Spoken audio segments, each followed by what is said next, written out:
Hello students, welcome back to Bansal academy YouTube channel. जैसा कि आपको पता है ये हमारा जो है सीरीज चल रहा है एचपी टीजीटी के जो केमिस्ट्री के पेपर हैं उनके सॉल्यूशन का। और हम जो है सॉल्यूशन कर रहे थे 2002 के पेपर का।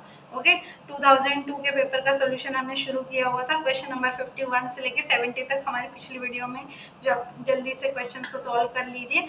और इस वीडियो में हम शुरू करने जा रहे हैं क्वेश्चन नंबर 71 से। ओके, तो क्वेश्चन नंबर 71 से देखिए, क्वेश्चन नंबर 71 क्या बोल रहा है। क्वेश्चन नंबर 71 बोल रहा है the oxidation number of manganese is in MnO4। ये आपका MnO4 है, तो इसका ऑक्सीडेशन स्टेट मान लीजिए आपको X है। प्लस में 4 ऑक्सीजन है और एक ऑक्सीजन का ऑक्सीडेशन नंबर कितना होता है -2। टोटल चार्ज आपके मॉलिक्यूल पे कितना है 0, तो x minus 8 is equal to 0। तो x इज इक्वल टू कितना आ गया 8 आ गया। ठीक है, 8 ऑप्शन ए है, b नहीं आएगा बच्चों, इसका a आएगा। अगर हाँ b आ जाता, हो सकता है यहाँ पे मिस प्रिंटिंग हो रखी हो, यहाँ पे b आ जाता अगर MnO4 नेगेटिव होता। फिर क्या होता, x मान लीजिए मैंगनीज की ऑक्सीडेशन स्टेट होती, प्लस 4 इंटू -2 ऑक्सीजन के लिए इज इक्वल टू -1। तो x minus 8 is equal to -1। तो x is equal to -1 plus 8 है ना, तो कितना आ जाता +7 आ जाता, फिर आ जाता +7। ठीक है, फिर बी आंसर आ जाता। ठीक है, तो आप अकॉर्डिंगली इसको अटेम्प्ट करिएगा। ठीक है, तो क्वेश्चन नंबर 72, क्वेश्चन नंबर 72 में क्या बोल रखा है। क्वेश्चन नंबर 72 में बोल रखा है the order of decreasing basicity in water, ammonia and phosphine. Phosphine क्या होता है PH3 है ना, अमोनिया होता है आपका NH3। ठीक है, और वाटर होता है आपका H2O। तो कहता है कि देखिए सीधी सी बात है, जितना ज्यादा आपके सेंट्रल एटम की इलेक्ट्रोनेगेटिविटी होगी उतना ज्यादा उसकी बेसिसिटी कम होगी। बेसिसिटी का मीनिंग क्या हुआ, बेसिसिटी का मीनिंग बेसिकली क्या होता है, डोनेशन ऑफ इलेक्ट्रॉन्स है ना, डोनेशन ऑफ इलेक्ट्रॉन्स। आपके इलेक्ट्रॉन्स कितना जो है आपके डोनेट हो रहे हैं, है ना, कितना अच्छे से आपका जो मॉलिक्यूल है वो आपके इलेक्ट्रॉन्स को डोनेट कर रहा है, उसकी बेसिसिटी होगी। अब हम क्या कह रहे हैं कि ये सारे की सारी जो स्पीशीज आपको दे रखी हैं, ये NH3 हो गया, इसके ऊपर लोन पेयर होते हैं, ये फोस्फाइन हो गया, इसके ऊपर भी लोन पेयर होते हैं, और ये पानी, देखिए पानी के ऊपर तो ना एक नहीं दो दो लोन पेयर होते हैं। तो कह रहे हैं कि बताओ कौन इजीली इलेक्ट्रॉन इसमें से डोनेट करेगा। अगर सेंट्रल एटम के ऊपर इलेक्ट्रॉन्स हैं तो डिपेंड करता है कि सेंट्रल एटम आपका कितना इलेक्ट्रोनेगेटिव है। अब इनमें से सबसे ज्यादा इलेक्ट्रोनेगेटिव ऑक्सीजन है, तो ऑक्सीजन की बेसिसिटी सबसे कम होगी। क्यों, क्योंकि ये इलेक्ट्रॉन पेयर को अपने पास रखेगा। इसके बाद इलेक्ट्रोनेगेटिविटी आती है नाइट्रोजन की, तो NH3 होना चाहिए। फिर जो आती है वो आती है आपकी PH3 फॉस्फोरस। ठीक है, फॉस्फोरस की इलेक्ट्रोनेगेटिविटी नाइट्रोजन से भी कम होती है, क्योंकि आपको पता है नाइट्रोजन ऑक्सीजन तो सेम आपके जो है पीरियड में पढ़ते हैं, लेकिन फॉस्फोरस जो है वो नेक्स्ट वाले पीरियड में पढ़ता है, तो इसका साइज बढ़ जाता है, इलेक्ट्रोनेगेटिविटी घट जाती है। तो ये ट्रेंड होना चाहिए था, बट एक्चुअल में ट्रेंड क्या होता है बच्चों,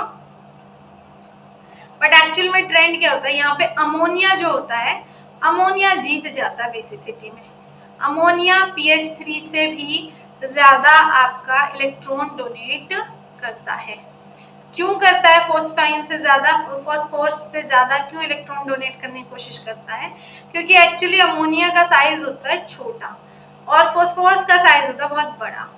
तो आप इलेक्ट्रॉन डोनेट करने गए, लेकिन यहाँ पे डेंसिटी कम है इलेक्ट्रॉन्स की। डेंसिटी का मीनिंग क्या होता है, दो इलेक्ट्रॉन, मान लो देखो नाइट्रोजन का एटम का साइज इतना सा है, तो दो इलेक्ट्रॉन यहीं कहीं पड़े रहेंगे, यहाँ आसपास ही रहेंगे।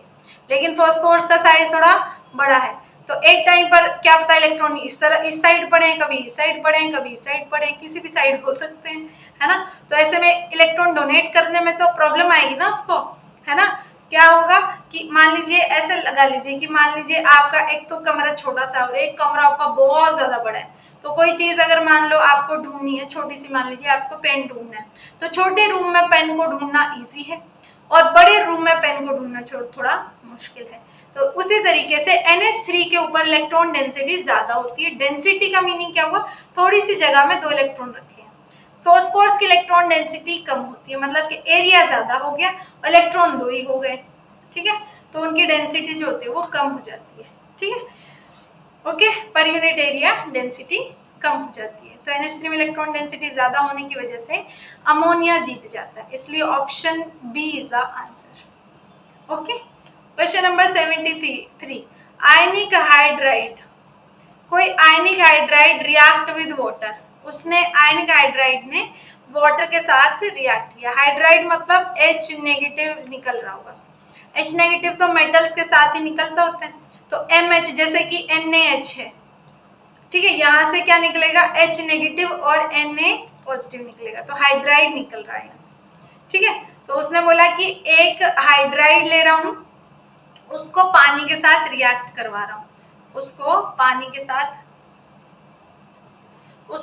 के साथ रिएक्ट करवा रहे हैं, H2O के साथ रिएक्शन करवा रहे हैं, उससे क्या होगा, NaOH बनेगा प्लस ये H निकल के यहाँ से निकलने वाले H पॉजिटिव के साथ H2 गैस बनाएगा, ठीक है।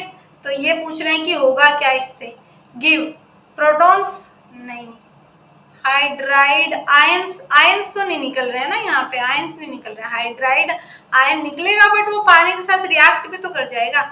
एसिडिक सॉल्यूशन, क्या कुछ यहाँ पे एसिड दिख रहा है, नहीं। बेसिक सॉल्यूशन, यस, यहाँ पे NaOH आपको बेस दिखाई दे रहा है, तो option D is the answer. Question number 74 पे चलिए। क्वेश्चन नंबर 74 के according the reaction between iodine and thiosulphate ion leads to, क्या बनाता है थायोसल्फेट आयंस के साथ, तो थायोसल्फेट आयोडीन I2 के साथ रिएक्शन करके H2O3 2 नेगेटिव, ये इसके साथ रिएक्शन होती है, इसकी 2 मॉलिक्यूल्स लगते हैं, S4O8 2 नेगेटिव ये बनाता है, 2 नेगेटिव ही नहीं यही बनाता है, और 2I नेगेटिव यहाँ से बाहर निकालता है बेसिकली, ठीक है। तो यहाँ पे ये आपका इसको बोलते हैं टेट्राथायोनेट आयन बोलते हैं इसको, तो टेट्राथायोनेट आयन जो है यहाँ से आपका निकलता है, ठीक है। 2 पॉजिटिव आई थिंक इस पे आ जाएगा, 2 पॉजिटिव नहीं आएगा, नेगेटिव ही आएगा, ठीक है, यहाँ से बैलेंस आपको करना है, 2 नेगेटिव ही आएगा बच्चे इसके ऊपर, यहाँ पे S4O6 आएगा, एक्चुअली 8 भी नहीं आएगा, ठीक है, और 2 नेगेटिव आएगा इसके ऊपर, तो इसको बोलते हैं टेट्राथायोनेट आयन, तो ऑप्शन सी जो आपका आंसर आ जाएगा। Question number 74, the order of decreasing acidity in perchloric acid, sulphuric acid and sodium bisulphate. Perchloric acid HClO4 को परक्लोरिक एसिड कहते हैं, सल्फ्यूरिक एसिड किसको बोलते हैं, H2SO4 को, और सोडियम बाइसल्फेट यानी कि NaHSO4, इनमें से कहता है एसिडिटी डिक्रीजिंग ऑर्डर में लगा दो कि किसकी सबसे ज्यादा होगी, फिर कम फिर कम फिर कम, ठीक है। तो हमको सबसे पहले तो पता है ये सबसे स्ट्रॉन्ग एसिड होता है, HClO4 के सबसे ज्यादा होगी, फिर H2SO4 की होगी, और ये तो एक तरीके से आपका सॉल्ट ही है ना, ये तो आपका एसिड है भी नहीं है, तो आपका एक तरीके से सॉल्ट है, तो सॉल्ट की तो सबसे कम ही आएगी, तो पर सल्फेट सोडियम बाइसल्फेट की सबसे कम जिस भी ऑप्शन में दिखा रखी हो उसको आंसर लगा दो, ठीक है। कुछ और ना भी पता हो आपको, बस ये पता हो कि ये आपका क्या, आपका एसिड नहीं है, क्या दिख रहा है आपको, क्या दिख रहा है ये आपको, ये आपको दिख रहा है सॉल्ट दिख रहा है साफ साफ, ठीक है, सॉल्ट दिख रहा है, तो उसके ऑब्वियसली एसिडिटी तो कम होगी। एसिड सॉल्ट नहीं, सॉरी सॉल्ट एसिड्स नहीं होते ना, 3 कैटेगरीज होती है ना, या तो कोई चीज बेस होगी, या तो एसिड होगी, या तो सॉल्ट होगी, ठीक है। अब ये अगर सॉल्ट दे रखा है तो ये एसिड बेस तो होने से रहा है ना। क्वेश्चन नंबर 75 में देखिए, chromium dissolve in dilute H2SO4 to form this, the colour of the ion is, तो कलर आयन का क्या होगा, इस आयन का, एक्चुअली H2SO4 जब क्रोमियम से रिएक्शन करेगा बच्चों, तो वो क्रोमियम का क्या करेगा, ऑक्सीडेशन करेगा, ऑक्सीडेशन होने से उसका ब्लू कलर दिखाई देगा, ठीक है। तो क्वेश्चन नंबर 77 कहता है कि Fe3 फेरिक आयन कौन से होते हैं, Fe3 positive ion, the Prussian blue colouration is due to, इसकी रिएक्शन एक्चुअली बच्चों की जाती है प्लस में FeCN6 2 नेगेटिव, इससे इसकी रिएक्शन की जाती है, ठीक है, और आपको बन के मिलता है। ये आपको याद करना पड़ेगा एक्चुअली बच्चों, ये आपको याद ही करना पड़ेगा। ये एक्चुअली 2 नहीं, यहाँ पे 2 नहीं होता I think, if I am not wrong. आप लोग एक बार कंफर्म करके और कमेंट सेक्शन में बताइएगा, और डी ऑप्शन इसका आंसर हो जाता है, ठीक है। आगे चलते हैं, question number 77। The element which does not आएगा यहाँ पे T, does not dissolve in caustic soda. Caustic soda होता क्या है, CaOH2, इसको हम कॉस्टिक सोडा कहते होते हैं। तो कहता है कि कौन सा एलिमेंट है जो कॉस्टिक सोडा में डिजोल्व नहीं होगा, तो कौन सा नहीं होगा, कैडमियम जो होता है वो इसमें डिजोल्व नहीं होता है।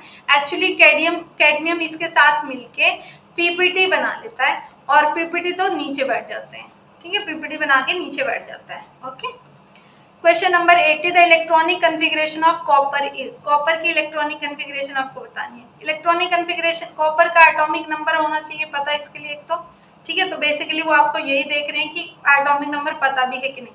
अच्छा, तुमको अगर एटॉमिक नंबर नहीं भी पता है, पर ये पता है कि आपका कॉपर जो है वो आपकी डी ऑर्बिटल का आपका एटम है, तो आपको यहाँ पे, अच्छा इन्होंने 4p भी भरा हुआ है पर डी भी भरा हुआ है, ठीक है, नहीं ऐसे तो हम वो नहीं कर सकते हैं, ऑप्शन से एलिमिनेट नहीं कर सकते। ए तो सीधा ही एलिमिनेट हो जाएगा, पता नहीं क्या क्या इक्वेशन लिखी हुई है, इसका तो कोई काम ही नहीं है, ठीक है, कोई बात नहीं।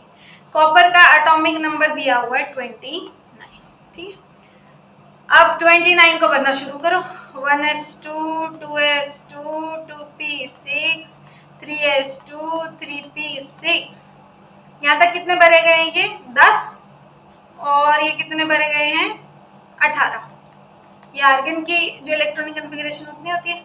अब रह गया हमारे पास 9 10 11, तो हम क्या कहते होते हैं, इसके बाद हम इलेक्ट्रॉन किस में भरते होते हैं, पहले 4s में भरते होते हैं, 4s2, ठीक है, फिर 3d में इलेक्ट्रॉन भरते हैं। तो आपके इलेक्ट्रॉन 18 इलेक्ट्रॉन भरने के बाद आपके इलेक्ट्रॉन रह गए 9 10 11, 11 में से 2 चले गए आपके 4s में, और बाकी के 9 रह गए जो वो सारे के सारे जाते हैं आपके डी ऑर्बिटल में। ऐसे ही भरते होते हैं, लेकिन ऐसे भरते हैं ना, पहले 4s को भरते हैं फिर 3d को भरते हैं, लेकिन एनर्जी 3d की भरने के बाद कम हो जाती है। पहले 3d ऑर्बिटल की एनर्जी 4s से ज्यादा होती है, इलेक्ट्रॉन भरने के बाद ज्यादा हो जाती है। ऐसी कोई इलेक्ट्रॉनिक कन्फिग्रेशन यहाँ पे दिख रही है, ये तो p तक लेके गए हुए इलेक्ट्रॉन्स को, ये तो हो ही नहीं सकती, p तक तो जा ही नहीं सकते। यहाँ पे देखिए इन्होंने s में 1 इलेक्ट्रॉन भरा और d में 10, ये हो सकता है, क्यों, क्योंकि इससे क्या होगा, 3d 10 पूरा भर जाएगा, और 4s 1, यानी कि ये हाफ फील्ड हो जाएगी और ये फुल्ली फील्ड हो जाएगी। इसको हम क्या करते हैं, स्टेबल इलेक्ट्रॉनिक कन्फिग्रेशन देते होते हैं, है ना। स्टेबल इलेक्ट्रॉनिक कन्फिग्रेशन का रूल क्या कहता है कि या तो एक ऑर्बिटल को हो सके तो आधा भर दो, या एक ऑर्बिटल को हो सके तो पूरा भर दो, दोनों ही फिर स्टेबल होगा। यहाँ पे देखिए, यहाँ पे s तो पूरी भरी हुई थी पर d पूरी भरी हुई नहीं थी, तो उसने क्या किया, एक इलेक्ट्रॉन s का उठा के d में रख दिया और s में इलेक्ट्रॉन 1 रख लिया। अब d तो क्या हो गई, फुल्ली फील्ड हो गई, है ना, फुल्ली फील्ड हो गई, और s क्या हो गई, आपकी हाफ फील्ड हो गई। कैसी हो गई बच्चों, ये हाफ फील्ड हो गई। हाफ फील्ड हो गई तो option B is the answer, ठीक। क्वेश्चन नंबर 79, क्या हम क्वेश्चन नंबर 79, हाँ क्वेश्चन नंबर 79 रह गया था। The outer most electronic configuration of alkaline earth metals. Alkaline earth metals जो होती हैं, कौन सी होती हैं, आपकी बेरिलियम मैग्नीशियम ये होती है ना। तो इनकी इलेक्ट्रॉनिक कन्फिग्रेशन क्या होती है, इसकी क्या होती है 1s2 2s2, मैग्नीशियम की क्या होती है 1s2 2s2 2p6 3s2, यानी कि लास्ट वाली ऑर्बिटल क्या होती है इनकी, कंप्लीटली फील्ड होती है, ठीक है। ओके, तो ns2, option B is the answer. Okay, चलिए ठीक है, इस वीडियो को हम थोड़ा सा छोटा रख रहे हैं ताकि नेक्स्ट वीडियो जो है वो ज़्यादा हमारी स्ट्रेच ना हो जाए। उसमें 20 क्वेश्चन ही रहें, 20 क्वेश्चन की एक वीडियो आपको ऑलमोस्ट 40 मिनट्स की एक और मिल जाए और हमारा जो पेपर है ये कंप्लीट सॉल्व हो जाए नेक्स्ट वाली वीडियो में। ओके, हमारे ऐप का जो लिंक है वो आपको डिस्क्रिप्शन बॉक्स में मिल जाएगा, आप हमें कॉल भी कर सकते हैं और जो है हमारी इससे पिछली जो वीडियोस हैं सारे सॉल्यूशंस की उनको भी जो है ज़रूर से ज़रूर देखें, ताकि जो है आपकी पेपर की तैयारी और भी ज़्यादा अच्छे से हो सके, क्योंकि हम अपने वीडियो में कोशिश करके जितना अच्छा एक्सप्लेनेशन हो सकता है आपके लिए लेके आ रहे हैं। Okay, okay then see you in the next video.